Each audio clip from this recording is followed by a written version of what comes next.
G'day fans and welcome back to another exciting episode of DNA Reviews. Guess what we've done? We've decided to squeeze out another puppy. Yes, one more Docky Who episode has made its way onto the airwaves. We thought we were done, finished, pack up, go home. That's the end of that. But Aaron said, nope, I need a bit more of the Who. And here we are. Mr. Aaron, how you going, old son?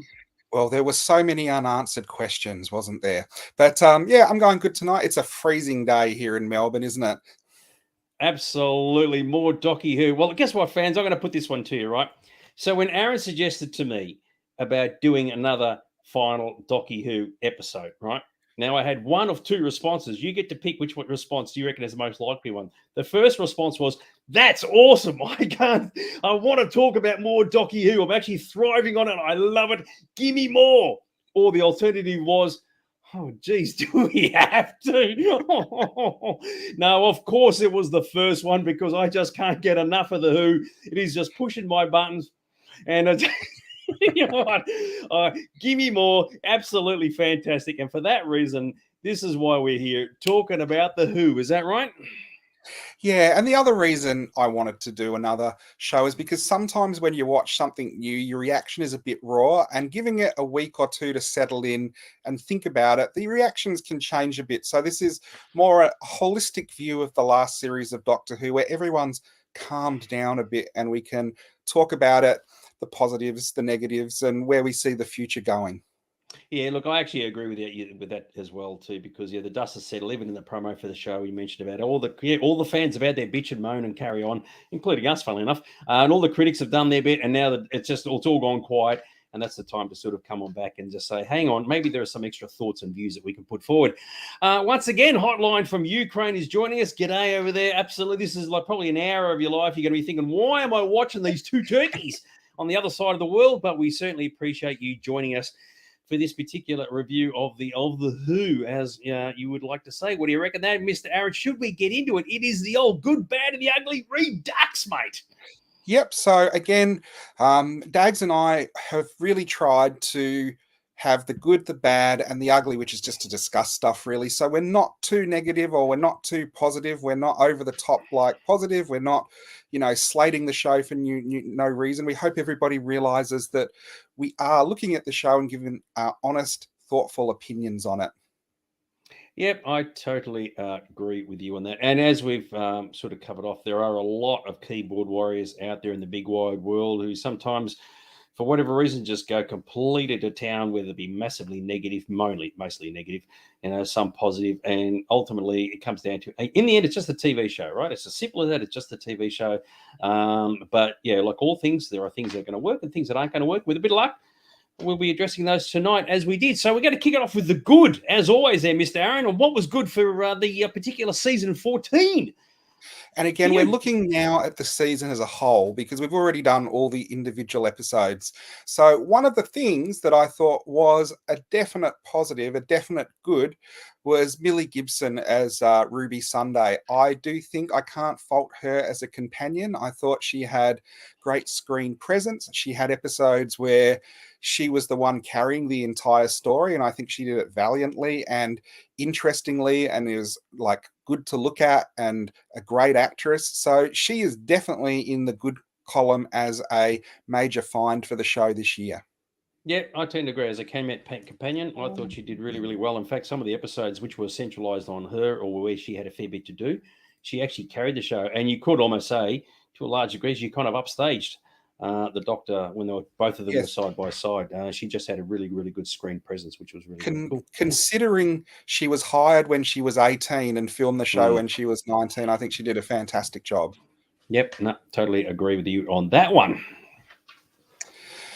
Another thing, again, this is part of Millie Gibson's presence on the show. I did think that her and the Doctor had a really good chemistry when they were together. They were, there's some Doctor companion matches up that are not as good as others. And this is one of the better ones. I did think it looked like they were friends and they liked hanging out together and they were having fun traveling in the TARDIS. So I did think that when she was with Shooty on screen, and also when you saw the behind the scenes stuff, So there's a couple of images there where they've done interviews on different shows or for the BBC behind the scenes. They do genuinely seem to get on really well and have a really good chemistry. And I think that is so important on TV shows because, you know, you can have a really good script and you can, you know, have different actors, but if they don't have a chemistry that you can see on screen, sometimes that can actually ruin the actual show. Yep, totally agree with you on that one. I was going to say something, I completely went blank. I was thinking, oh, that's right. So for those who are watching us now, especially those who are watching us live, because this is like our season review, we're certainly encouraging people to put their own thoughts and views and comments in the comments, actually, and we'll actually have a look at those too. So if you're keen to sort of put your thoughts forward, then this is the best opportunity for it, because this actually is our last episode. There won't be a redux of the redux, just sort of mention that. So and I agree with what Aaron said at the start. We've all had a chance to sit and back and think about it and reflect over the series. So this is your final opportunity, effectively, to get your messages heard. So yeah. The other thing is we haven't put a spoiler card up because we figure. But we figure we've all seen it now. Anyone who's watching us has seen the show. So there are spoilers. We're talking about the whole series. Indeedy, doody, doody. Another thing you want to talk about, I think, is the music. Is that right, Mr. Aaron?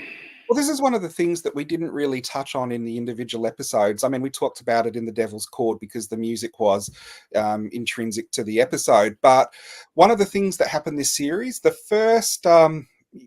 so when the series got relaunched, they introduced one musician, one composer who worked on the entire show. That was Murray Gold, and he stayed right until the end of the Peter Capaldi era.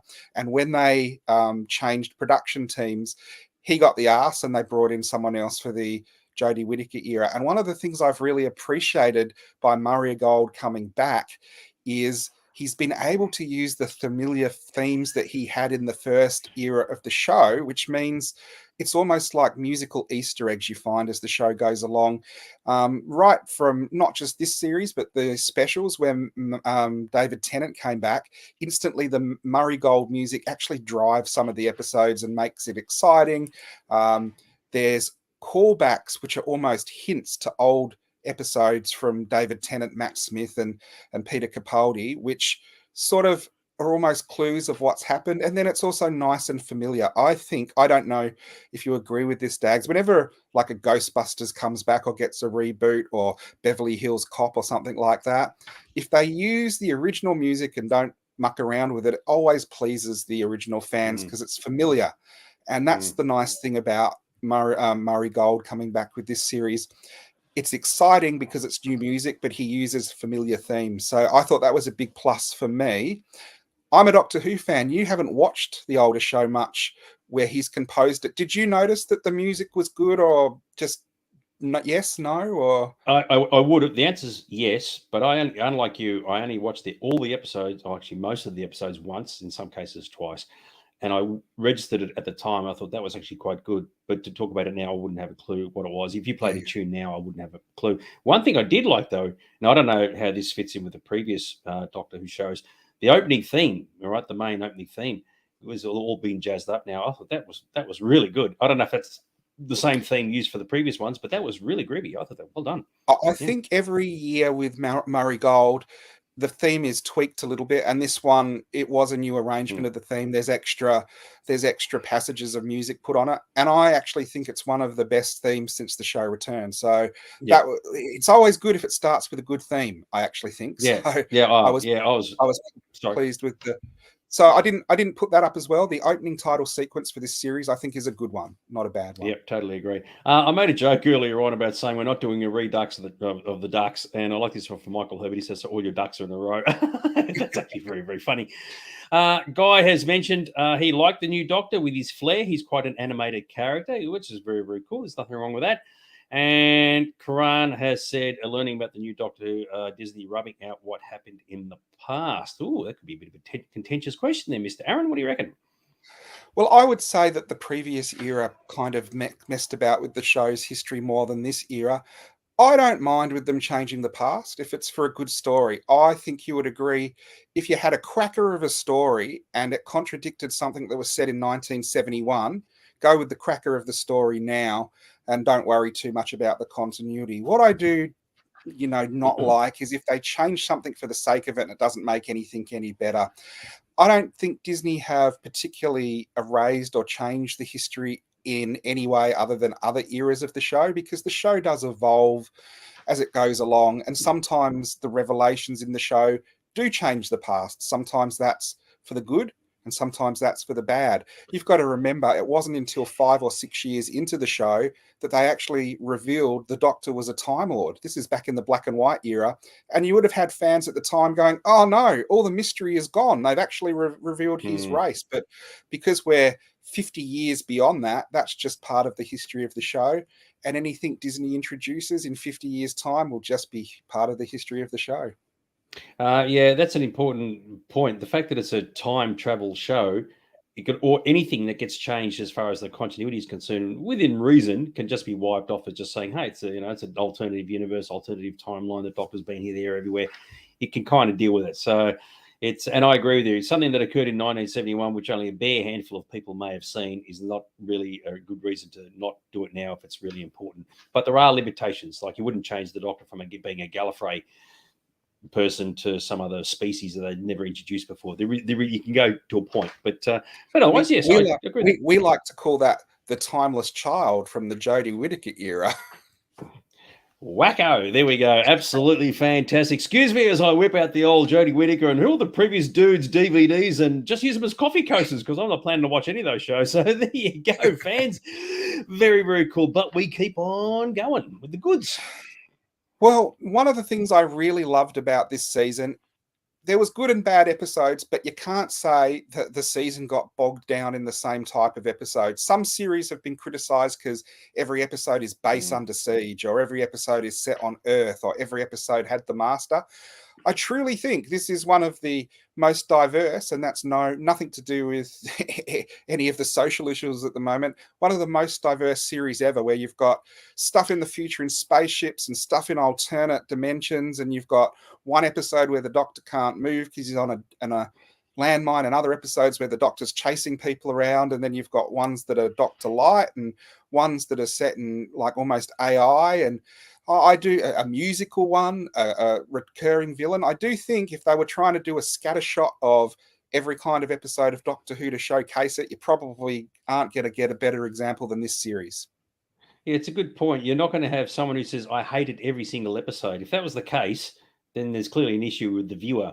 There's got to be at least one that goes, that pushed my buttons, whereas this one didn't, because you're right, they're so varied. And I guess in retrospect, when you look upon that, you've got to applaud that. I think probably the issue would be, as they were airing, because there were so few of them, an episode, you have one that you really liked, and the next one that comes up, and as soon as you're like 10 minutes in, you go, oh my God, this is just really a train wreck as far as I'm concerned. I'm now got to sit through 20 minutes of rubbish until the show finishes, or 40 minutes or whatever. And hopefully the following week's one will be a good one again. So I guess it's consistently inconsistent, I guess, is one way of looking at it. And I guess from that respect, it kind of works. So that's the reason why I think a lot of the fans are all up and down as to who liked what episode. And it's been a bit all over the place. Regarding the music, Greg has said he didn't actually like the new theme. Well, that means you got a problem, Greg. You're a bad fan. Tap, dance, clickety clack beat. No wonder you live in Bendigo, Greg. You disappoint me, son. No, seriously, that's fine. If you didn't like it, you didn't like it. If you're a traditionalist, you probably thought, oh my God, it's too hip hop to play well at nightclubs. What can I say? So, and Guy also mentioned that the variety was great. So yes, in retrospect, it was actually quite good, which means in the grand scheme of things, there is actually room for Space Baby. So there you go. Now, the other thing, love it or hate it, it was publicized because it was big news. This is the first series that hasn't been on the ABC and was on Disney Plus, and you needed a subscription. Now, that isn't the good thing, because I do think everyone should be able to see it for free, but this is the age we live in where you have to buy subscriptions to different channels to watch stuff. But I do think it was noticeable in the production of this series that there was definitely a good budget behind it, where the Disney money was on the screen. I've had discussions with people in the shop recently where the Acolyte, the Star Wars show, is currently showing, and it's the most expensive Star Wars movie series ever, and the money is not on the screen. You do not know where they spent the money. I can watch the Doctor Who and go, this is a step above what we've had before. It's interesting because when the episodes were on, I said to you, I was really impressed with 73 Yards because it had so many different real filming locations. And you said, well, I didn't think the money was there because it didn't have planets and stuff in the background. But that's the testament to how they're spending the money, where if they need to go on location, they are going on location. And if they need to film on the volume and have planets, they're doing that too. I don't think there's anywhere... that is probably a lie, where there's anywhere where I said that looked cheap. There are things that I didn't think looked as good as I would have liked it in my imagination, but that's a different thing. So I do think, for better or for worse, being linked with Disney, it definitely made the show look a whole lot better than it's ever looked before. You know what? I agree with you. From that perspective, it did look very, very groovy. It's like gone are the days of the 1970s and the 1980s where the budget's cut so little that you got bubble wrap monsters and things like that. You can clearly see where there's been a bit of effort put into this. It'll be interesting to see what happens in the future. So not next season, maybe in about 5-10 years from now, if it stays on Disney, and if Disney say yes, the return on investment is still there, whether they continue to pump the money in or whether it's somewhere they go, okay, budget's got to get cut. And as you said, it becomes visible on screen. So I'd be curious to see what happens. I know a few people who work on the production of the show, and one of them was telling me this was about the specials, not so much the series, but they had Disney money and an influx of money, and they used to do a crowd scene, and they'd say, we need 10 people in the crowd at least, so we're going to say we need 25 people. And that way, as it gets whittled down through the budget, as things get cut and go to other areas, we'll probably get 10 by the time it's there. And this was the first series they said, we need 25 people in this crowd scene, and they didn't hear anything back. And then when it's filmed, they have 25 people because the money's there to do it. Yeah, look, I agree. It certainly did. Of all, regardless of whether you liked it or didn't like it, it didn't look cheap. And I guess that was a key thing. It really did look sparkle. Now, because I haven't watched any of the previous seasons, is it from your perspective a really noticeable difference between what we saw this season to, say, even last season and the few seasons before? Was it like a real ramp up in quality in that regard? The Jodie Whittaker stuff actually looked really good. I can't I moan a lot about that era, but it did look good. The thing with Doctor Who, you often get a cheap episode because they'll have episodes that cost a lot, so they have to do a cheap one to offset this. I do think this year everything looked great. It didn't get to the end of the series, and then you've got cardboard monsters because they can't afford anything else. So I can't say it is the best looking Doctor Who ever, but it's the most consistently good looking, I think, that the show's ever been. So if something happened and it did go back to the BBC, do you reckon whatever budget was spent on this series, even if it's a few years from now, do you reckon they'd try and maintain that level of consistency and quality from a production perspective? I don't think they could, because like I said, what might happen, the crowd scenes would drop down to less people being running around and stuff like that, and they would have to make episodes that were cheaper with less sets, or with less CGI or less sometimes now it's more expensive to actually do live action, so less locations and stuff like that. They would obviously manage, because they've managed up to the Jodie Whittaker era. They've had a massive influx of money and a reduction of the amount of episodes, so it should look better. There should be no excuse for it looking dodgy, and I think it's a big tick. I think most of it looked pretty good. Yep, no, I can't deny that at all.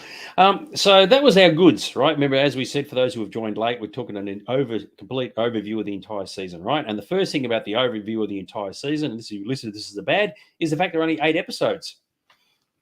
Yeah, and people don't realize, because there were 8 episodes and 2 of them were shown in the first week, so they opened with 2. So on the first day, you have the 2 episodes. Then a week later is episode 3, 4, 5, 6, 7, 8. So even though there's 8 episodes, the whole series is virtually over in 6 weeks and a day. So 6 weeks. And the trouble with this was, I think you've got a new Doctor who you have to introduce, and without the number of episodes, like at least 10, I think 2 more episodes would have been good. I think 12 would have been perfect. But you already had Dr. Light episodes in this, because Ncuti Gatwa had filming commitments, so he couldn't be in all the episodes as heavily as they were. And I do seriously think it probably affects the popularity of the Doctor. every single doctor at the end of their first series, if you said to me, describe them in a word or two, I absolutely could. And you would know what doctor I was talking about. And for me, the shame of this series is if you said to me, describe Shooty Gatwa, I think I could only, in one or two words, to know who he actually was, it would be by describing his race or his sexual orientation, which isn't how you should know the doctor. Maybe you could say he's the most party doctor, but I do think, you know, that I think it's not a Doctor Who thing. I think it comes from Indiana Jones, where the costume designer said you should be able to know the person from their Yeah. silhouette. And Indiana Jones, every Doctor, I think you could know from their silhouette. They haven't picked a costume that he's settled on yet, where you could say that's what the Doctor wears. They haven't had the definitive story, I don't think, where you say Shooty Gatwa is the Doctor and that's his personality. I don't dislike him as the Doctor. I actually think he's really good, but I couldn't put it in the good in the same way as I could put Millie Gibson, because I just don't think they've landed and nailed the Doctor, and that's probably to do with the number of episodes of the series. Well, it's always going to be hard to get your doctor to, as you said, being a brand new dude, to find his place in the world. And when the companions, by the same token, are a bit relatively easy because they play second fiddle to the doctor. So, to nail the main dude, like from the outset, is really, really important. And that's the thing that everybody's going to gravitate to and say, well, okay, does it work? Does it not work? It is interesting, like with the 8 episodes and the fact that some of them, if I recall, 45 minutes, 50 minutes, whatever. If you put TV commercials in, that'd probably stretch it to an hour. But you are right. I mean, only 8 episodes. That is pretty short. And I guess there wasn't a lot of time to really develop the character and what he was doing. And as you said, there were occasions where he wasn't really around at all. So it's a valid argument. You do wonder if some people would say, yes, needed more, or what we got was enough. I think most fans would say they probably needed a few more. Be curious to see if they were to say do 2 more, what would they have been, and where would they have slotted in within the series itself? So, Greg has made a point of saying yes, he prefers the Doctor to have a look, and I think that all the previous Doctors have had looks that you can associate with them. That's a very significant thing, and I totally agree with you on that one. So, interesting stuff. Now, the other thing that was bad, and this does link into there being a limited number of episodes, is there were, I do think, a couple of really bad episodes in this season, and the running order of the episodes kind of did its best to drive away the audience at the beginning of the season. So the episodes were shown in the order: Space Babies, The Devil's Cord, Boom, 73 Yards, Dot and Bubble, Rogue, Legend of Ruby Sunday, and then The Empire of Death. I haven't met anyone, except for maybe Guy, who liked it when we were talking about it, who loved Space Babies. In fact, everyone just sort of shakes their head as like, how did this get made? And it was obviously a concept that they thought was going to be really amazing. And, they had a concept, they put it out there, they made it, and I don't think it was the best episode. If that happens, I would have rearranged the order of the season, because if this is important, especially on Disney Plus, where they're trying to capture new viewers and new subscribers and people who they want to pay to watch the content, I know a lot of people who watched that and said, what the hell? And then it was followed up by The Devil's Cord. And now this is why I wanted to do a redux of this season, because when I saw that, my initial knee-jerk reaction was, I hated that episode. That was bad. And I've watched the whole season as a whole, and it isn't bad. It's more of an oddball story. And the trouble for me is it's almost the same story as The Giggle, where you had the celestial toy maker. He comes along. He's the god of toys. He does all this stuff with people. He goes up against the Doctor. And you have his son, who's the maestro, and it's the same kind of story over again. And because this was second in the season and we hadn't had some serious good stories, I thought it was too light to lead the season, and it was too much like the special that had only gone before. And if they had put that later in the season, where maybe it was after Dot and Bubble and 73 Yards, where you have some high concept like Twilight Zone, Black Mirror, hard sci-fi, and then you have a lighter story, I think it would have gone down a lot better. So if we put that slide up again, I would have run the series differently. I'd have gone with Boom as the opener, because the Doctor actually says to Ruby in that, oh, I forgot this was your first time on another planet. So it works as an opening episode. And then Dot and Bubble, because that was a high concept story. So you get two strong stories leading off. And then the week after that, Space Babies, because I think you've got your audience with the first two, and then you have like the whimsy of Space Babies, which is the nicest way I can put it. And then after that, you've got 73 Yards, which is again another I would consider top story. And then the Devil's Cord. So you've had a serious story where you've just seen this whole companion's life over 60 years, and then you come back and you have a whimsical story. And the other thing it does, it reminds you about the gods and stuff again, which is leading into the finale. Then you have Rogue in the same position. I don't know, some people love it, some people hated it. I don't know where you put it in the series that makes it any better or worse. And then you have the finale, The Legend of Ruby Sunday and Empire of Death. And I do feel what this series was missing was another two-part story. We only had the one two-part story at the end of the show. I think it would have been good to have a 10-episode series just with one more, a two-part story, because the two-part stories, you can actually tell a lot more over, 2 hours than you can over 45 minutes. You have to set it up, have a middle, and resolve it. A two-part story, you can see with The Legend of Ruby Sunday, you have a massive build-up, and it ends on a cliffhanger. And that week in the shop, I have never seen so much positive Doctor Who, with everyone wanting to come in and talk about what was happening next. Another one of those in the series, and I think it would have really benefited the series overall. Two things. I think we discussed it in the store and said, wouldn't it have been cool? I think it was at the end of Legend of Ruby Sunday, where the whole universe has been destroyed. The Doctor's, got his TARDIS doors open. He's looking at the universe getting destroyed, and does the big screen, and that's it cut. And that's the end of the season, right? So you got a whole season to wait before you find out what the resolution of that story is, rather than the following week. I certainly agree with that one. It would like the Docky Who fans, their angst would have been just palpable. With Space Babies, I think they did it because they had the technology to do it, not realizing that the gimmick wasn't actually the best way to start the series. And I agree with you. If they slotted in later in the series, that would have probably gained it more points. Kicking off the whole series with that to start with wasn't the smartest thing. And I agree what you said. Most fans, regardless of what they like or didn't like throughout the entire series, most of them all agreed that Space Babies was definitely the weakest. And that's the reason why I mentioned to you that they showed that and Devil's Cord back to back, because I think even the production team thought, by itself, we'll lose the audience in a day. People have subscribed to Disney and the next day they've desubscribed. So I think that had something to do with it as well. So it's the old adage, just because you can doesn't mean you should. And that's the key thing. So with that in mind, there's a few other points I want to bring up. Just winding the conversation back to the look of the Doctor. Karan has said, is this new series looking for an American audience? And the answer is yes. Felt like this was more of a guy of a joker trying to be funny. So in other words, they're removing the British side of it, even though he's very, very British, and trying to cater to the American side of things. Do you reckon that was intentional? It could have been. I do think they're trying to definitely capture the American audience. I think they're really silly if they try to remove the Britishness about it, because that's what the American audience like. I do think it's funny that, a lot of people complained about there was a female Doctor and they got used to it. But do you know what? At the time, people were saying, do you know what? But at least it's not an American actor.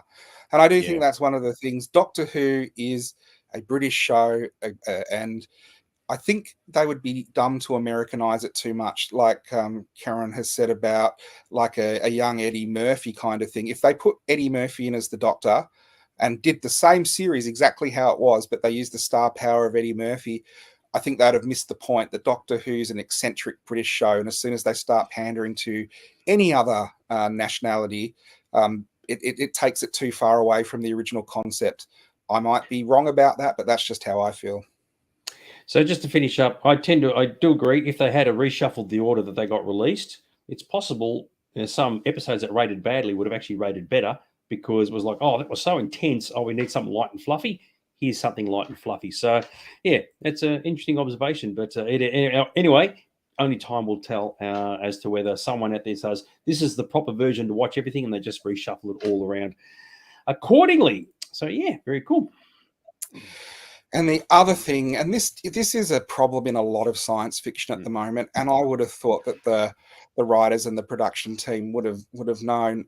I don't think you can set up a mystery and play that mystery out through an entire series and not have a satisfying resolution.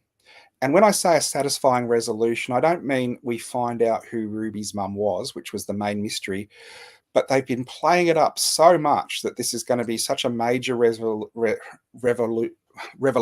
as to who it's going to be, that it can't just be a normal person. That's like when Kylo Ren, we discussed that, says to Rey, your parents are nobodies. Okay, that surprises the audience, but it doesn't actually satisfy the audience. I actually like being surprised. I actually like it where the writers trick me and I go, well, I didn't see that happening. I think I'm a smart person, so when that happens, I'm really impressed by the show. I didn't see them saying Ruby's mother was going to just be an ordinary person, but that didn't impress me because that isn't clever either. And when you set it up over the whole series and made a point of, oh, she has these powers where it snows, which wasn't explained. The maestro says you have a song inside you, you have hidden power. That wasn't explained. And that the god of death, Sutek, is so mystified to who her parents are just because no one can find them. There must be tens of thousands, if not hundreds of thousands of foundlings who don't know who their parents were, who were left somewhere and are brought up with never knowing their parents. That doesn't make Ruby special. It makes her special because she travels with the Doctor. But apart from that, I am mystified as to how they could think that was satisfying to anyone. The only thing I can think of, and I've got absolutely no idea, I'm just plucking rabbits out of hats, is she was meant to be someone special. And then somewhere down the track, they realized the actress was leaving the show and they changed it. So just give her a simple exit and just do it that way. Because if she's someone really super powerful, everybody's going to be thinking that there's more to her story, and there isn't. Well, I have some inside information, and I have a feeling I know what happened. And I think I discussed this, and I have to be careful with what I say, but there was a companion. Her mother was revealed to be Louise Miller. And in the audios, Paul McGann was the 8th Doctor, but his series never took off. So he had a pilot episode of the movie, and it never went anywhere. And then he did years and years and years of audios, like literally 20 years. And there was one of his companions, Louise Miller. And I have heard rumors that they were going to do a Paul McGann spin-off series, a 5-episode series with Paul McGann. And I think originally this was going to be the jump-in point to Lucy Miller and Paul McGann, and possibly the Doctor was Ruby's father or something like that. And because the ratings have not been up to what they thought they were, as far as I've heard, everything's on hold and this series probably won't happen. And you can't have a revelation that leads into a bigger series if the series isn't going to happen. So I think they changed it at the last minute. And we discussed this on the episode. The end was definitely changed because when she's saying farewell to the Doctor in the TARDIS, half of it you can tell is on green screen. It's good green screen, but it was on green screen. So something changed.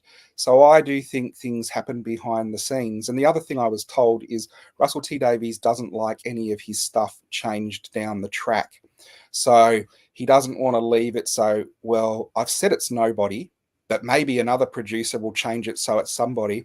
And so they deliberately said her mother was 15 years old when she had her as a child, because if you have a 15-year-old, you can't suddenly reveal it was the Master or it was the Doctor, because it gets into this whole area that you just can't go.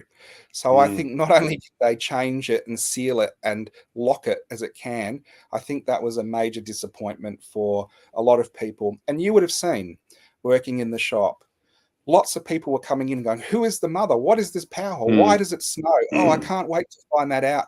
You can't build people up with that much expectation, even in the episode before where they're pushing all this stuff and then you don't pay off on it. So that was my biggest disappointment for the season. If you're going to do a season arc for the whole season to lead to a big reveal, by gosh, it better be like an amazing reveal. And it wasn't. Yeah, I tend to agree. I think something did change somewhere along the way behind the scenes and a complete rewrite was needed. And what you have is what you have. But as we said before at the start of the show, it is a time traveling show, so you never know. Maybe there's always an out clause somewhere, as they say in science fiction. No one ever stays dead; they always bring them back.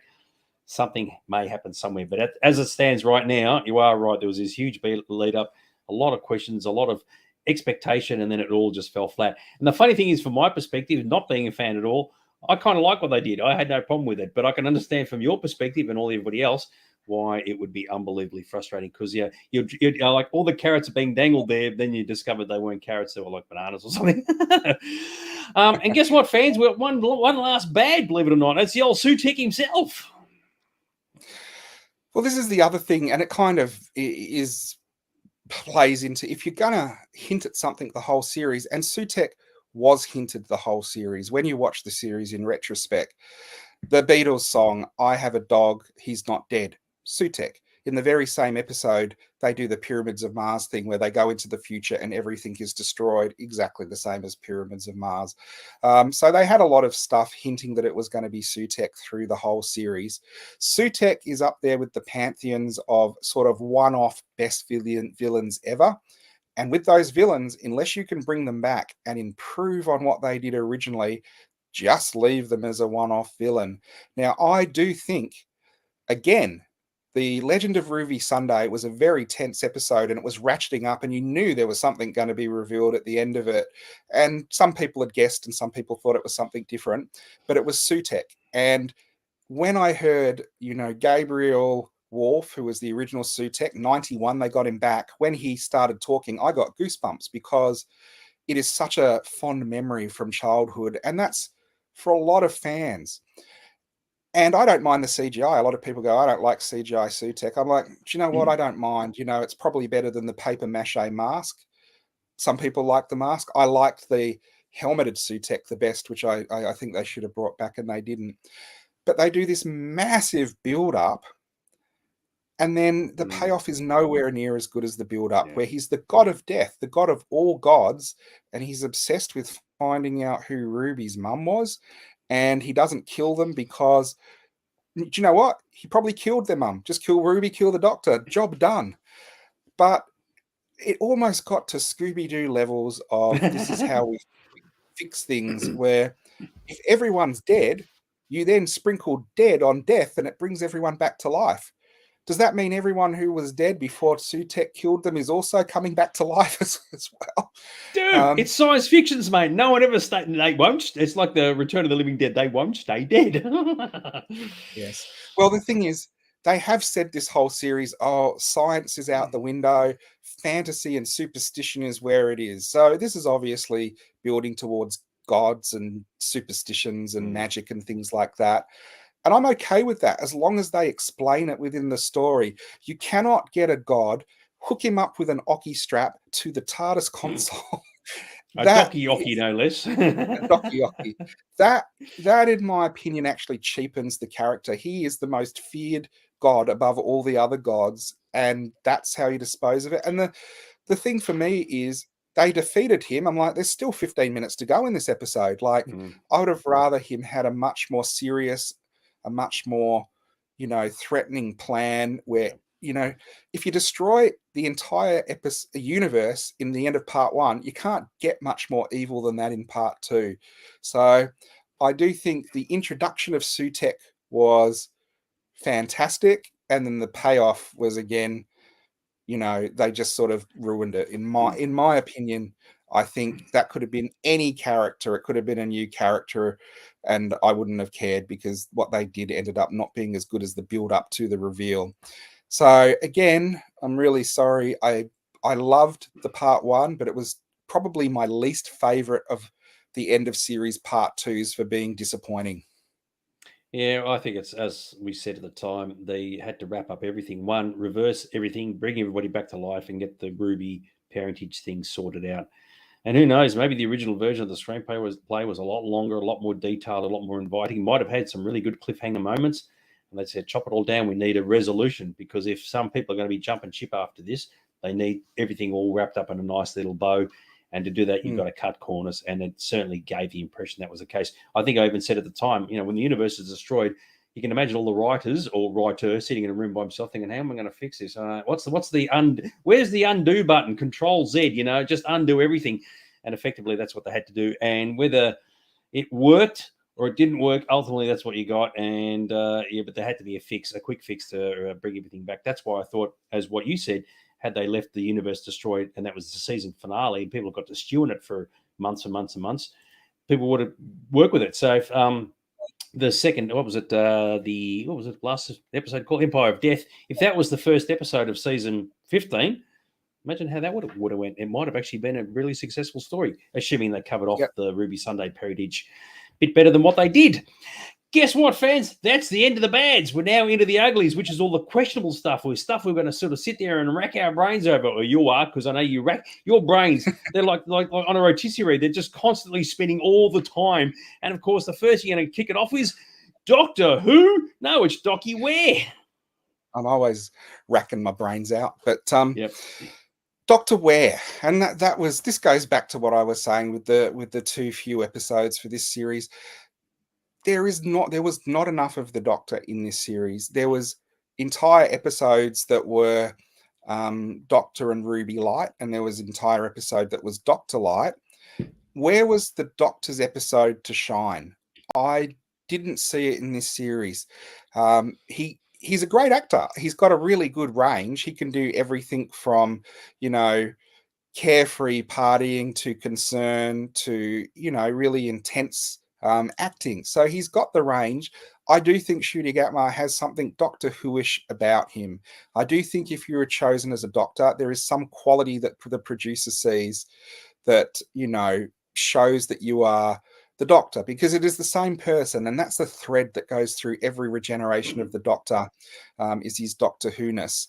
And you can see here, this is going back to his appearance as the Doctor. I didn't think they nailed it. In the episode he was in, you cannot pick any one of those costumes and say, that's the definitive look for the Doctor. As Greg said earlier, I like, the Doctor, cuts a silhouette that you instantly know it's him. He walks into a situation and you're like, aha, that's the Doctor. He's in charge of the situation now. And from going from dancing in a skirt in a nightclub to, looking like he's dressed from Country Road and everything he's wearing is brand new. I do like when they went to the 60s, they did the quick change, like the goodies wardrobe, and came out, in 60s gear. That makes sense if you're a time traveler. But I don't think there was enough identity of the Doctor to not give him a signature costume that people can cosplay even. So here's a question. I don't know what the answer is. The clothing that he does wear, is that actually sponsored by an actual clothing company? Maybe it's product placement on a more subtle level. No, as far as I know, it isn't. What's happened in the past, occasionally they get an element of the Doctor's costume off the rack, so out of like some, shop, and instantly that item sells out and becomes something that goes for a bit on eBay for cosplayers. I don't think there has ever been a deal in Doctor Who where someone's approached the production team and say, if you get everything from Tara Cash, like, we'll pay you so much money, kind of thing. You brought up a really, really good point. I hadn't even thought of this myself. I mean, there are a lot of people out there who love doing costumes for Doctor Who. For this season, aside from maybe the 1960s one, there isn't anything. You just got to wear normal clothes with a black leather jacket, white shirt, and bang, there's your costume. No one's going to pick you in a pink fit in amongst Oz Comic Con or Supernova. So, yeah, that's a very good point. I think that's a mistake, because cosplay is half of a convention now. It's what, like, cosplay, and if you haven't got like an identifiable costume, I mean, even something bland like the X-Files, you would see people cosplaying and you'd instantly know what they were cosplaying, because it is a silhouette that's identifiable to that show. I think they dropped the ball here, because especially with this Doctor being so flamboyant and camp, that is what cosplayers love, Yeah, and I think a lot of people, if you've ever been to an expo, you can spot people who are dressing as the 13th Doctor, because she has the grey top with the stripes across it and the long jacket. So even she had a definitive look. So that's a very good point, actually. Yeah, you do wonder who's going to say, I'm going to go costuming as the 15th. It's the 15th Doctor, isn't it? And it's just like, well, you just look boring as all hell. So Good point. Marcus said, look at it this way, Aaron, character options will have more figures for you to sell in the shop, assuming they even make them. And you do wonder, if they did make them as figures, would they sell? Which one? That's the question. Yeah, which one? Well, but any of them. Just they are going to make, they are going to make at least one. And I'm pretty sure it was originally going to be a character exclusive, because I think all the shops had actually passed up on selling the Doctor, but I do think now it's going to come out. So we will get at least the Doctor and Millie available in the shops here. I reckon if you want the ultimate of the cheapest costumes, just run down to Savers, get yourself a little red beanie and a dodgy looking bloody, that was a duffel coat, wasn't it? An orange duffel coat. Yes. And you are good to go. And believe you me, no one is going to know who the hell you're dressed as. Well, do you know what? If most people dressed as the 60s version of the Doctor, people would come up and go, that's a great Austin Powers. That's a very good point, actually. Yeah, we actually knew a guy who used to wear, I think it was one of the 60s versions of the Doctor. He actually changed his hairstyle. He used to wear a wig, and that's what gave it away. Oh, you're dressed as Patrick Troughton. Ah, very, very cool. Take the wig off. He just looked like a normal dude. I like this comment that you got coming up, right? The highs and lows of being a Docky Who fan. And, oh, mate, squeeze out those tears. Is that right there, Mr. Aaron? Well, this is one of the interesting things that I don't think we talk about this sometimes, but we haven't really analysed it. And that is being in a shop that's known for selling Doctor Who and having a great range of Doctor Who. We obviously attract a lot of Doctor Who fans. And when the series is on, a lot of the fans don't come in to buy or sell anything. They come to chat about the show. And now I have probably been more negative about Jodie Whittaker than I should be, just because so many people came in and were negative about it. You can't help, being negative. Everyone's talking about something in a negative way. Ultimately, I didn't like the era, but we've moved on. And for the first time in a long time, there was a lot of positivity about Doctor Who. And what was great, there were good episodes and bad episodes this season, and a lot of people talked about the positives and talked about the negatives. And we got towards the end of the season, and it did get really positive, especially with the second last episode. And then the last episode, it went back to everyone being negative. And I feel like we see a lot of stuff online. And online is interesting because it seems that negative videos get the most watches and the algorithms bring them up the most. And I would, hand on my heart, say Doctor Who is a lot more positive this season than you would think from the comments online, just from interacting with people. And you'd have seen that on the weeks you were there, when people come and go, oh, this is amazing, this is great, or that one wasn't as good, but we're looking forward to next week. Doctor Who has been popular with fans in a way I haven't seen it popular with fans for 5 or 6 years. So that's a real big positive. But Doctor Who's dealing with something, and this is still the uglies we're looking at, but I've called this the fallout. And the fallout is more to do with what's happened after the show.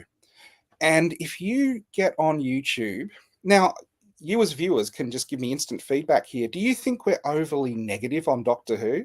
I know if I don't like something, I'll say it. And if I like something, I'll say I liked it. But if you get on YouTube and you write Doctor Who review, you do not see a single clip or show come up that actually has a positive review of just about any of the episodes. And that is absolutely not a reflection of how the show is tracking through the fans that I see. And when I say, fans, I guess it is loaded to men, in their 40s and 50s now.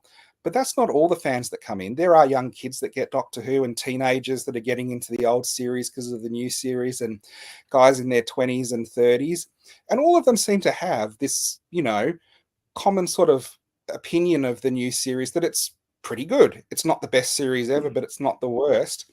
And one of the things that I guess this new series has to deal with that wasn't around 10 years ago is how ranting reviews on social medias actually get more views, so they almost fuel themselves. And one of the things that annoys me, this is like when I typed in Doctor Who review, just about every single one, actually every single one of them there is negative. Doctor Who's dead, ratings are terrible, like what is this crap, and all of that.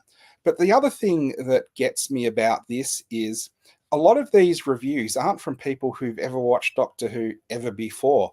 Because I clicked on a couple of them trying to see, what their beef was. And negativity obviously gets a lot more clicks, so makes a lot more money for career YouTubers than positive reviews. And some of the reviews are like, I've never watched Doctor Who before, so I'm tuning in to see what this is all about. Oh, it's terrible. It's got all this social stuff in it. Oh, it's so woke. How do they know? What are they comparing it to if they've never seen any of the other episodes of Doctor Who? It could have always been like that and incredibly popular, but the story might be bad. So for anyone who thinks Doctor Who is in a bad way or in a bad shape, where we are with it isn't perfect, but it's a whole lot better than the internet actually, tends to show us. A couple of things before I put my. I said earlier about normal-looking dudes. Sean has made a point. Yeah, that's a unique description of a Doctor Who fan. Oh well, yeah, we say, well, I look at Aaron and he's a like normal-looking dude. Guy's made a point about the negativity is explosive on the internet, which is effectively what you just said, and you are right. People do dial into it to see that once you sink the boots in, it's the old train wreck scenario. People can't look away, and it's just the way it goes. You made a very interesting point. And I really dialed into what you said in that online, the keyboard warriors type this stuff and blah, blah, blah, blah, blah. But effectively, wherever they are, they're still in rooms by themselves, right? But when you're in the store, in your shop, and people are coming in and they're voicing their opinions, it's almost like you're getting the feel of the people. And if the vibe, not from one person, but multiple people, is in a general way, whether it be all positive, all negative, or a bit of a mixture, that's almost like a perfect a poll of how the thing is really tracking, right? Not what the internet naysayers are saying or the gushers, what real people are saying, because they're prepared to come into the shop, say, chat to you and voice their opinions one way or another and say, this is me putting it on the record, so to speak.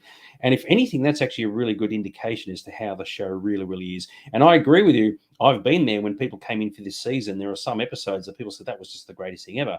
And it's multiple people coming in after one after the other, all saying the same thing, which means you can say, well, that really was a good episode, because based on our little survey, it tracked really, really well. And if anything, if someone could record all that, send it off to the BBC or Disney or whatever and say, you know what, you want real accurate figures from real people talking to other real people, this is probably the best you can get, because globally, that opportunity doesn't really exist. And as you said, your store is a haven for Doctor Who fans, because it's a central hub. So funnily enough, whether it be, it's probably unwittingly the case, but it's almost like if you really want to know how the show's going, go to your shop and listen to what people have to say. Even if you're in the background in one of the other corridors and you're just hearing the conversations, that's how you know how the show's going. So sometimes I'm the most negative person in there, and people have to say, do you know what? I actually liked the episode. But the difference is, and this is key, right? So when you're, not you personally, but when someone's typing rubbish on the internet, right, they're going to say this show was rubbish, boom, full stop. Whereas in your case and in your store, if someone says something was good or bad, they effectively need to justify it. And I know you do that. If you say this didn't work, I didn't like it, and here's the reason why, right? There's no like full stop and there's just crickets chirping, because you're physically speaking to another person.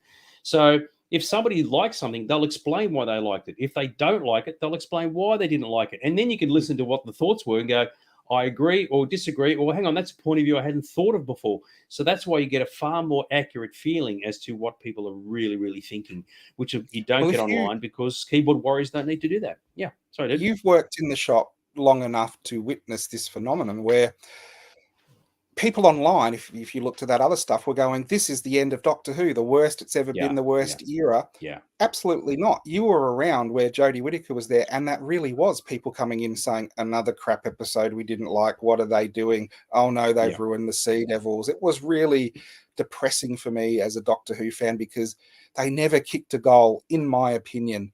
Other series have had high or low, but that was just a flat line. At least this series had highs and lows, so there was something to discuss positives about. So I don't think from the views online that Doctor Who is as bad a situation as people seem to think it is. Totally agree with you. Marcus said, I found it more tolerable than Jodie. I think him in this season, but not hitting the mark, sadly, which is true.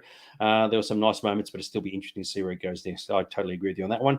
And Cause Nigo, I don't know how to pronounce the name. The comment section on those videos like Twitter, so I kind of hate going near them. I totally agree. It is, unfortunately, it's the social media thing. It's to get the counts, the likes, the subscriptions. You push the negative barrel because you get the best reactions from people, even if it's all the wrong reasons. And I mean, there's chances are there are people who don't watch our reviews because it's like, hey, we've actually got some nice things to say, and people say, oh, I don't want that. Where's the hate? I want to see that. So anyway, but yeah, if you want real people saying real things, your shop is the place to go to, and there's one of the few places in the world where you can probably do that. With that in mind, so with the series itself, okay, it's all great and wonderful, but then, of course, you get down to the physical numbers, the ratings game, Mr. Aaron. And this is another thing, and this ties into the negativity online. A lot of people online use the current ratings to back up their argument that this is the most hated series ever. And I am not going to try and defend the ratings because they are like at a point where they're probably the lowest they've ever been in the show. But also when you look into it, they're good compared to what's going on around it. There we have our friend Russell T Davies looking particularly smug, and there's a few choice comments that he's had there about the ratings. There's the ratings for the show. The overnights, like, ratings are done totally different from what they used to be because of downloads and people who don't watch live and things like that. The overnights are absolutely probably the worst series of overnights they've had because they're showing the episodes for the first time ever on iPlayer at midnight. So people in London or in England don't have to wait to watch it live at 7 o'clock in the evening. They can watch it all day on iPlayer, and those ratings don't count until a week later when the 7-day ratings take downloads into account. That said, the ratings still aren't spectacularly good. And now you have the overnights, the 7-day ratings, and you even have the 30-day ratings. And it isn't till 30 days you kind of know if it's a success or not. Russell T Davies has quoted a couple of things there where he said, Space Babies now is 5.6 million and counting. I don't know exactly where he gets the figures from, but we'll take it as that, which is just an average episode of Doctor Who. Even him, by saying Space Babies, is acknowledging that was one of the weaker episodes. If he's saying, well, even that has managed to do it. And he's also pointing out that Doctor Who is like one of the number one shows in the age demographic that they're aiming for, which is under 30, because these are the people who purportedly have the money to buy things. I would argue with that because I don't see that with Doctor Who. I actually see it's like the older age group they should be aiming at, but I won't argue over that. Sorry, there's a point. There's an interesting point to bring up, which I just considered. For the most part, Disney Plus is an under 30s youth channel, right? Disney, for the most part, has always been about kids, if you will, right? The younger audience. So if Disney own or are running Doctor Who in their series, they don't want to cater to the older audience. They want to cater to the younger audience, who by default would have the most amount of subscriptions on the channel, family viewers, younger people. So there's probably some method in the madness there, and that could explain why the season was produced the way it was. Well, the other thing is maybe that's why they led with Space Babies, because it was the most kid-friendly episode. The highest rating show on Disney Plus is Bluey. So that really shows you. Yeah. It's and even though even though Disney Plus does have an adult section under Star, by and large, it is a family channel, and this series is definitely aimed at the family market. So yeah, maybe they kind of go hand in hand, and that's the reason why things work the way they work. And that's possibly why I agree with you. Now that you sit and think about it, maybe that's why Space Babies did come off the blocks first, because it was to bring in all the kids and the families. Oh, this is awesome. And then go from there, get darker as you go along if you need to. Marcus said, sorry, as much as we think we may not be doing well, he's doing well enough against other programs in the UK for the BBC to be happy allegedly. So, it's all weight of numbers. Well, so that comes up in our next slide as well. So if you put that up, we have the YouTube videos again, sort of going abysmal and all-time low ratings. But you've got at the same time, Dot and Bubble was the #1 show of the evening, even though it had low ratings, because just as not as many people are watching live TV anymore. How can Doctor Who get better than the #1 show of the evening? It can't. So how can you say it's not a success if it's the #1 show of the evening? Yeah, and it beat, on some cases, the Euro Cup, which was, one of the biggest sporting events over there at the moment. So again, I'm not defending the ratings. I'm not saying they're the highest they've ever been, but I don't think they're as bad as people are saying they are. Yeah, I mean, to a large degree, I mean, like Doctor Who is a bit like Star Trek to a large degree. They're under a massive amount of scrutiny when shows like this get created. Everybody wants to see what's happened, and if the whole Jodie Whittaker thing was a bit of a train wreck by the sounds of it, we bring in a new Doctor, new companion, and all the eyeballs are going to be on it, right? And everybody's going to be. They're going to be people out there, probably lots of them, waiting for this thing to fail, waiting for it to just go down the tubes, and it could be one of those scenarios that even if there are people saying, it wasn't that bad after all, they're still going to sink the boots in, because that's effectively what the agenda is, which is kind of cockeyed at the grand scheme of things. As we said at the start of our review, I mean, in the end, it's just a TV show, right? It's like, nothing to get hung up about. It's like, you like it or don't like it, but if you don't like it, don't go completely like psycho over it, which a lot of people tend to do. And but paid subscriptions, as you said, and retention rates and download numbers, they're all the thing at the moment. Is that right, Mr. Aaron? Well, unfortunately, you can defend the numbers on the BBC, but you can't really defend the numbers on Disney Plus. And from what I've been hearing, paid subscriptions aren't there. The retention rates haven't been great, and the download numbers aren't as high as they wanted. So what apparently happened was Doctor Who started and everyone took up their free subscriptions, and the Disney Plus was apparently quite happy. But by the time it got to the 4th week, when they had to take up paid subscriptions, the retention rate was only about a third, where they were expecting about 80%. I'm hearing this from people I know who I trust with the numbers, but let's just say it's speculation. The other thing that it has to do is keep existing viewers that are already on Disney Plus. And America is very strange. And you've got this thing in America called the Bible Belt, where there's a lot of religious people and they have religious views. I'm a religious person, I'm a Christian. But I'm probably not at the same level of some madness as you hear about over there. And I heard that not only did it not get the numbers of new people staying, existing people who might have been on Disney for Star Wars and stuff might have been affronted by some of the, I guess, more gay stuff, for a better word, in the episodes, and thus kind of gave up their subscriptions. They were already there. Now I'm getting feedback, so I'm just going to put my headphones in. Okay, that's fine. It's after 9 o'clock, so maybe Kale's chewing up your internet or something. No worries. So, everybody, you need some whole music, is that right? You want me to sing a song that's like, that's life when you live the Sanya way. Sanya, you back again? You got it all? You got yourself set up? Yep, you're all good. Okay, yep, very, very cool. Good stuff. Okay, I forgot what you were saying. What were you saying? Basically, the numbers on Disney Plus haven't been great. That's right, exactly right. So if you feel like you've got to get yourself a sausage, don't get one of those. Get yourself a snag. Is that right there, Mr. Aaron?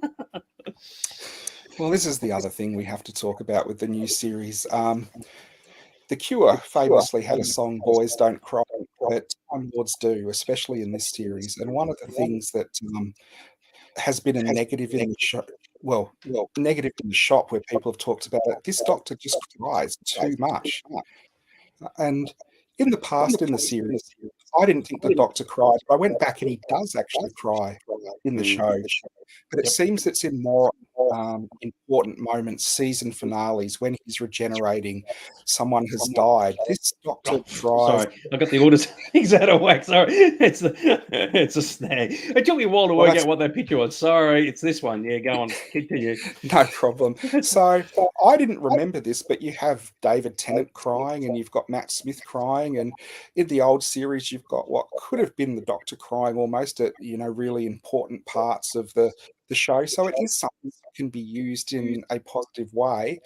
And the thing that I found was this doctor cries so much. When you did have the finale where the universe just basically was destroyed and he cried, it didn't have the same impact as it would have if you hadn't seen him showcasing his emotions in every single episode leading up to that.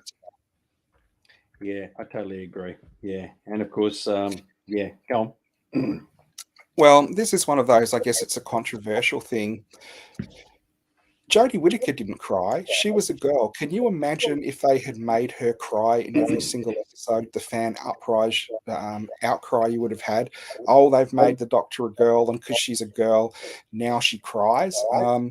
It is one of those things where I do think it's almost a sort of double standard in our reactions to this situation, where if you've got the female doctor who's one of the most compassionate and she gets it together enough to hold it together and not cry in these situations, and you've actually said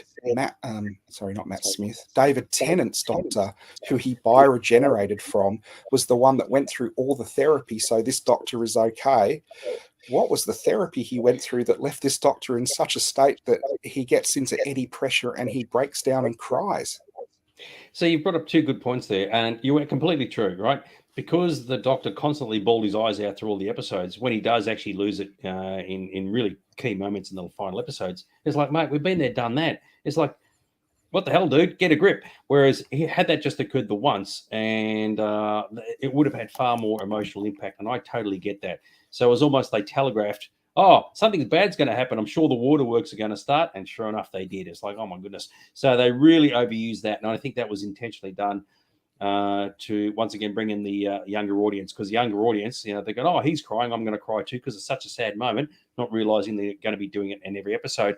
With Jodie Whittaker, the one thing I suggested to you, and I thought, this is interesting. So if you turn everything on its head, so in the episode Rogue, for example, the Doctor, gets hooked up with another person and sort of goes off on a romantic sort of run. Had they done that with Jodie's Doctor and said, oh, she's now found a romantic interest, whether it be a male or a female, the fans would have gone completely burko, because, like, hang on, the Doctor as a male has never done that, to the best of my knowledge, gone off running after a bit of fluff at the expense of their companion. She didn't do it, which is probably a good thing, but of course, Shooty's version did. And you do wonder that, I tend to agree with you, like saying with Jodie's version, they had to make her a little bit tougher and couldn't do things that you'd think girls do, because it would have upset the fan base. So the fact that she didn't cry at all, as you said, is a very positive element. So, yeah, I know I've used a lot of words to try and get that out, but hopefully I got it across with the point. Yeah. Well, I guess you're probably right. It's aimed at a lower audience. I have found guys our age maybe aren't as in touch with our emotion. That's why we had the whole snag thing, sensitive new age guy. That was kind of a turning point in the 80s. So maybe the younger audience do appreciate that the Doctor is emotional and does cry more. I tend to think if you're in charge of a situation, you hold all of that in, and maybe you cry in the TARDIS later. But if you're the leader, or if you're trying to be the one that inspires or solves a situation, usually the crying isn't going to help. What you'd want to do is have a chat, not personally on a one-on-one, but if he ever turns up to a convention or a gig and asks Shooty, you said, dude, did you kind of get the irrits of having to bloody cry all the damn time? You'd be curious to see whether he said, yep, I want to just lose it every single episode, or whether he himself said, I'll cry not again. So be curious to see what he, as the performer, actually had to say about that. So comments. To be honest, personally, I like the way Shooty kept crying in stressful situations. The problem was it happened too often. That's our concern. It's one of the ways I can emotionally relate to the Doctor, again, personally, which is, as I said, maybe it's intentionally done so for the audience, but we just said it was happening too often. Also, every time he cries, I can understand they would lessen the impact of the emotional moments. Exactly right, because it's almost like, oh, here we go. It's going to happen all over again. It's very similar to, back in the 1950s Scream Queen scenario, when something bad happens, the female woman completely loses it. And you go, oh my God, Jesus Christ. After a period of time, you get desensitized to it. And that's the thing. So if the Doctor cries in every episode, by the time you get to the 8th episode, you go, you're not with it. So that's the downside of overdoing it, indeed. And Mark said, You could tell the Time Lord's tissue in the shop is used by the new what? You could sell. Oh, I could sell the Time Lord's tissues in the shop is used by the new Doctor. Exactly right. Just as long as they don't get the ones from space babies with boogie all over them. Wouldn't that be funny, right? Every time we had the waterworks, there's Ruby. Just there's here you go, Doc. Knock yourself out, son. I got plenty more where they came from, and just this is sponsored by Kleenex. Yes, right. Right. Another product, Time Lord tissues. Love it. Absolutely fantastic. Because you need those with your Docky Ockies. All right, so that's all. Now we've got the important questions to ask, right? This one's been stewing on fans' minds for weeks. Who is Mrs. Flood? Is that right, Mr. Aaron? What is the deal with this? Okay, we're entering Endgame now. So let's just say this is a bit of fun with speculation. I spoke to a very wise friend of mine in the week, and he said trying to guess stuff in Doctor Who is like trying to guess your Christmas presents. You can feel them, and if you guess what they are, you're disappointed when you get them, and you can feel them and think they're going to be good, and when you open them, they're only going to disappoint you anyway. So maybe doing this is only going to lead to disappointment. But the one hanging thread that we've been promised will be revealed next year is who is Mrs. Flood. So we're going to have a look at who is the most likely person that this can be. And I've got a new theory that is way out there, but you never know. Guy said, this lady creeps me out. Strange vibes. Well, I reckon that's not by accident, because who is she? That's the question we have to ask ourselves. Go for it, Mr. Aaron. Okay, so they've made a point. It obviously isn't a coincidence. They've dressed her in every episode as a companion from a previous era of the show. So you can see she's dressed the same as Clara in Empire of Death. She's dressed the same as Rory. And right at the end, they dressed her the same as Romana. And that's where I was like, oh, this isn't a coincidence. So they're having a laugh. So could it be a former companion? Probably not. Because this, for me, is saying she knows the Doctor's former companions, so she's giving hints, but she isn't going to be one. Would you agree if she was a former companion, she'd just have one costume, not all the different ones? I wouldn't have a freaking clue, dude. I didn't even know who half those people were.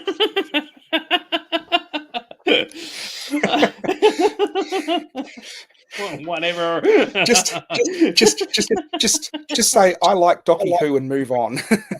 Mate, hand me a Kleenex sponsored by Docky Who. So it's a moment. What can I say? Very, very cool. All right, move on. Okay, we've learned this series they like their anagrams, even if they tell us it's an anagram and it's not in the thing with Sue Tech. But flood, rain, you need a lot of rain for a flood. And rain, of course, is the anagram of Rani. Could they bring the Rani back? She was only played by one person on the screen, Kate O'Mara. My only thought that she might be coming back is because Mel met her, so Mel knows who she is. But I think probably not. I don't think she's going to turn out to be the Rani. The Rani coming back is a bit of a joke that's been in the last 15, 16 years. Is it going to be the Rani? No. And I don't think they'll ever bring the Rani back. I could be wrong, but probably not. I'll tell you what, though, fans, I've been in the store when Aaron's discussed his theories with customers who've come in all ready to talk to Docky Who, and he said, oh, floods, rain, Rani. And these dudes are going, oh my effing God, that is just freaking awesome. So they all think it is, right? And the probably not doesn't work for them. They just joined all these dots that can't be joined. It's like having a Dalmatian dog, and you just join all the dots together, make a picture, and go, it's the Rani. So yes, very, very cool. So yes, so if it does turn out to be the Rani, you can blame Aaron. If it doesn't, you can still blame him. So there you go. I love it. So could it be the next god? They've given us a pantheon of gods. They've given us the toy maker who's turned up. They've given us the maestro who's turned up. They've given us Sutek, and they've named a lot of gods, and there's a lot of other gods. Day of the Rani. That would be a great title for an episode. They've given us a lot of gods, and there's gods in Doctor Who that's never turned up before. Now, one of the gods from Doctor Who could turn up is the toy maker's sister. This was almost a story in the Patrick Troughton era, but got released as part of the missing episode collection on audio. Now, I do think they've been hinting that there's going to be stuff that's beyond the Doctor Who canon. They've said in episodes canon is breaking down, and they've made comment numbers of times now to non-canon stories, canonical canonicity. Canonicity. Yeah, that's what you call it. Yeah. Or canonically. Anyway, whatever. Yeah. So it could be Toymaker's sister, but I don't know about that one. But the one that could be, John Pertwee met the god of time, that great big face there, Kronos, in the 70s. And Russell T Davies mysteriously said the whole wind up of this is gonna fit in with a 70s unit from the John Pertwee era, which is not Pyramids of Mars. And people rack their brains, and there's not much you can find. But this was definitely a god of time. So could it be the next god that appears in the series? Another harbinger turns up, and it's Mrs. Flood is the god of something. Maybe. I don't know. They are doing this thing where it's all superstition and magic and witchcraft and gods. So maybe it could be. And that leads you to your conspiracy theories, Mr. Aaron. Here we go. This is one that, as far as I know, isn't on the net anywhere. So you can see that over this series, they've name dropped and used a lot of stuff that isn't Doctor Who canon. They've talked about the Richard E. Grant Doctor. They've talked about the missing episodes, the Hollows of Time, the Tides of Time that's from the comics. And maybe one of the biggest clues for this might be that they used the Meep, that little blue guy who was white in the series, who was a comic book from the weekly. And I got thinking about, who could it be if they used, a well-respected story. So if we go to the next page, there was a story that was done in the 80s. I think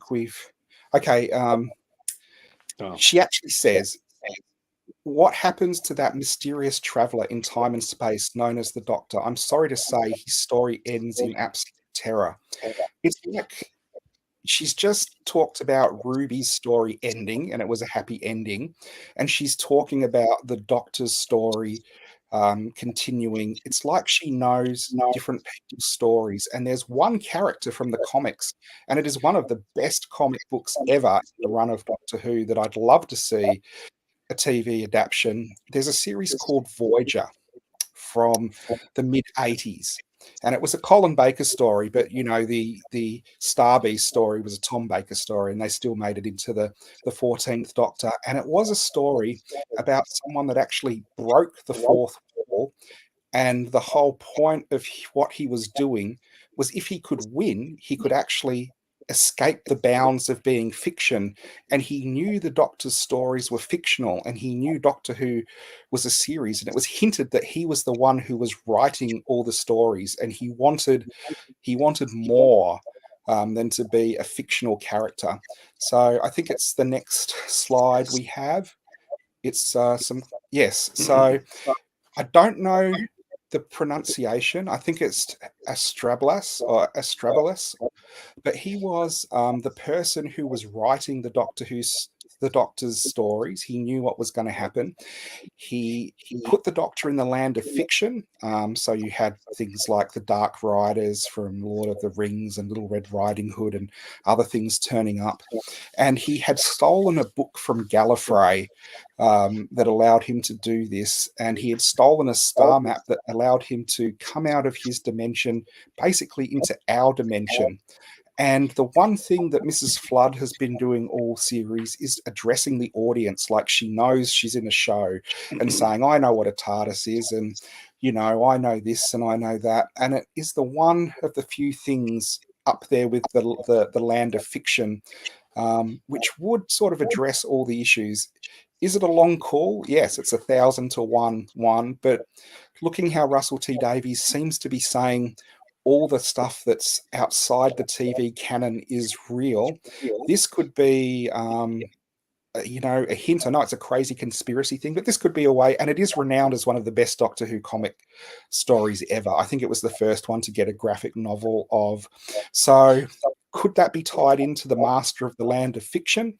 It absolutely could. This goes back to the HADs being used. That's how they got into the land of fiction, and that's how they escaped, the TARDIS escaped danger in the specials. So maybe there's a connection there, but I guess only time will tell.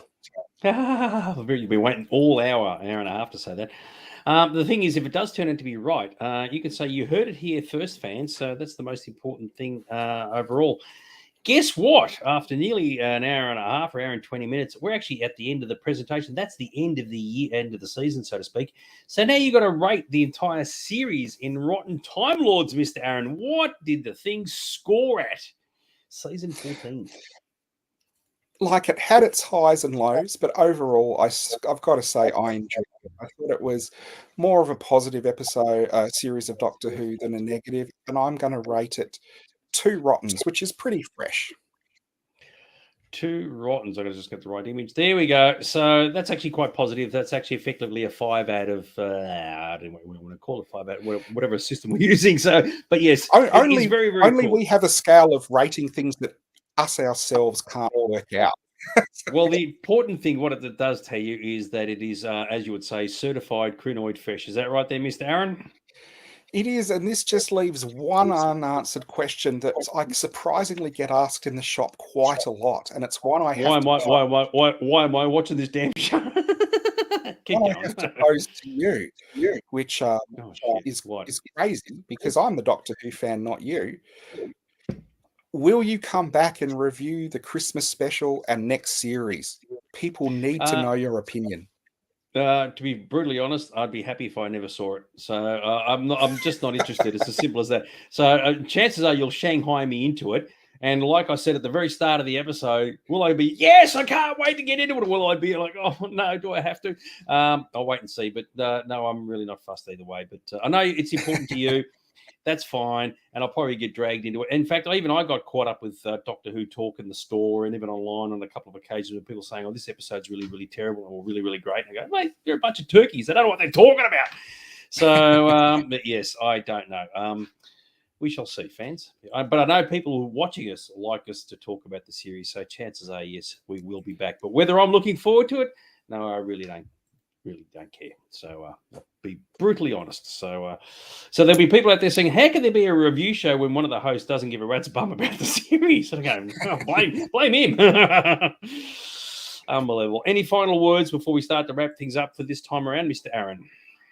No, thanks for being with us and watching us. If you're somewhere where you can like and subscribe this video, like and subscribe it. Otherwise, we'll be around Thursday night to talk about sci-fi stuff. I really want to talk about the new Barbarella movie and what your expectations are for it. There you go. A very titillating experience that will be, that's for sure. As always, don't forget, if you haven't done so already, be sure to check out the Sci-Fi Zone socials and YouTube. There's new stuff coming out all the time alongside this show and, of course, the one on Thursday. And, of course, we've mentioned it multiple times in the series already. Good old Aaron's Collectibles for all your Docky Who needs, mate. Is that right? Absolutely, and I'm pretty sure there's a new wave of Doctor Who figures about to drop. So keep an eye out on our socials just to see if there's anything you're after or you want to pre-order. Very good. Me being converted to you will be like one of us. I shall resist with every fiber of my being. I can assure you of that. I will not be converted. As soon as I start saying to people, anybody got any DVDs I can borrow of the past, like, dozen or so series, that would be absolutely fantastic. Never going to happen, fans. What can I tell you straight away? Anyway, we're going to buzz off. Leave you to it. We'll see you guys on Thursday for those who want to join us. Hopefully, Hotline is still in Ukraine. An hour and a half. Oh, my God, that's got to be absolutely driving me a Burko. Leave you to a party hard, Mr. Aaron, and I'll speak to you next time. Okay, there you go. Get your Docky Ockies, Mr. Aaron. Yep. Have a good night, guys. See you. See ya. Take care. Bye.